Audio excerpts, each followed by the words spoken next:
नमस्कार, मैं सुप्रिया कर हूँ।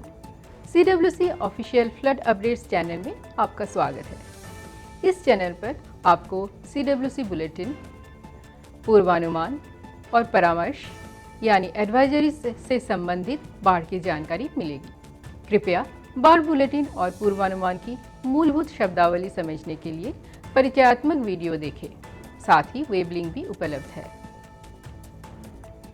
आज दोपहर तक केंद्रीय जल आयोग की रेड और ऑरेंज बुलेटिन रिपोर्ट के अनुसार देश में कोई भी हिस्सा रेड अलर्ट यानी अत्यधिक बाढ़ की स्थिति में नहीं है, जबकि बिहार, उत्तर प्रदेश, उत्तराखंड और पश्चिम बंगाल के अन्य क्षेत्रों में कई नदियां गंभीर बाढ़ की स्थिति में बह रही है। CWC और IMD नेटवर्क से प्राप्त दैनिक वर्षा आंकड़ों के अनुसार प्रमुख वर्षा वाले क्षेत्र इस प्रकार है। मुख्य वर्षा क्षेत्र उत्तर पश्चिम तेलंगाना और सटे हुए महाराष्ट्र क्षेत्र, तटीय महाराष्ट्र, दक्षिण आंतरिक कर्नाटक और सटा हुआ तटीय कर्नाटक। नई दिल्ली हथनीकुंड बैराज से निकलने वाले बहाव और उत्तराखंड में ऊपरी यमुना बेसिन में लगातार हो रही भारी वर्षा के आधार पर यह अनुमान है कि CWC site Delhi railway bridge पर यमुना नदी खतरे के स्तर को पार कर 19 तारीख को लगभग दोपहर 2 बजे 206 मीटर जलस्तर को छू लेगी। कर्नाटक मानसून धारा के तीव्र होने के कारण राज्यों के तटीय जिलों में बहुत भारी से अत्यधिक भारी वर्षा होने की संभावना है। दक्षिण एवं उत्तर कन्नड़, उडुपी, कोडगु जिलों में सीता, गुड़पुर, नेत्रावती, हलाड़ी, संभावी, अधनासिनी, स्वर, कुमारधारा नदियों में जलस्तर वृद्धि की संभावना है।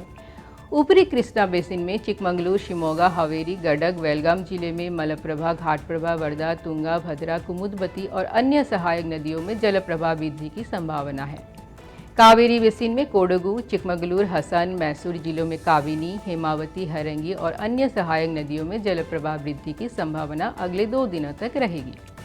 केरल कन्नूर, कासरगोड, वायनाड जिलों की नदियां जैसे काविनी, उप्पला, शीरिया, चित्तारी, चंद्रगिरी, वलपट्टनम, चालियार तथा अन्य पश्चिमी प्रवाह वाली नदियों में जलस्तर वृद्धि और सामान्य से अधिक बाढ़ की स्थिति की संभावना है। इडुक्की, इडामलयार बांधों में भी अधिक मात्रा में पानी आने की संभावना है। महाराष्ट्र नासिक, ठाणे, पालघर, रायगढ़, सिंधुदुर्ग, रत्नागिरी जिलों की पश्चिम प्रवाह वाली नदियां जैसे दमनगंगा, सावित्री, पातालगंगा, अंबा, गढ़, भाव, वशिष्ठी, काजवी आदि में जलस्तर वृद्धि और सामान्य से अधिक बाढ़ की स्थिति की संभावना है। कृष्णा बेसिन में पुणे, सतारा, नासिक जिलों की भीमा और अन्य नदियों में जलस्तर वृद्धि तथा सामान्य से गंभीर बाढ़ की स्थिति अगले 2 दिनों तक बनी रह सकती है।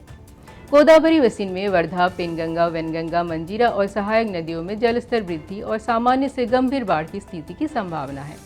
औरंगाबाद, जालना, बीड जिलों की गोदावरी सहायक नदियों जैसे पूर्णा, मंजीरा, कोबराघड़ी, सिंधकने में भी जलस्तर वृद्धि की संभावना है। हथनूर, इछापुर जैसे परियोजनाओं में भी पानी का प्रवाह अगले 2 दिनों तक बढ़ा हुआ रहेगा। गुजरात दमनगंगा, अंबिका, औरंगा, पार, कीम और अन्य पश्चिमी प्रवाह वाली नदियों में जलस्तर वृद्धि तथा सामान्य से गंभीर बाढ़ की स्थिति अगले 2 दिनों तक रह सकती है। सौराष्ट्र में उत्तावली, कालुवर, शत्रुंजी, बगड़हिरन, रावलमेघल नदियों में जलस्तर वृद्धि की संभावना है। उकाई जलाशय में भी अगले 2 दिनों तक पानी का प्रवाह बढ़ने की संभावना है।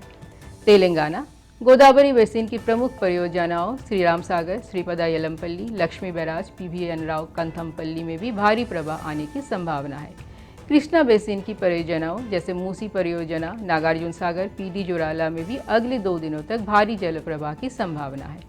आंध्र प्रदेश IMD के अनुसार उत्तर आंध्र प्रदेश में बने नए लो प्रेशर एरिया के कारण पूरे राज्य में अगले 24 घंटों तक बहुत भारी से अत्यधिक भारी वर्षा होने की संभावना है।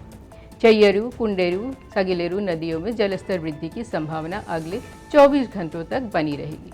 छत्तीसगढ़ बीजापुर, बस्तर, दांतीवाड़ा, सुकमा जिलों की इंद्रावती, शबरी नदियों में जलस्तर वृद्धि और सामान्य से गंभीर बाढ़ की स्थिति की संभावना अगले 24 घंटों तक है। ओडिशा गजपति, कोरापुट, मलकानगिरी, रायगढ़ जिलों की कोलाब, वंशधारा, नागावली नदियों में जलस्तर वृद्धि और सामान्य से अधिक बाढ़ की स्थिति की संभावना अगले 24 घंटों तक है।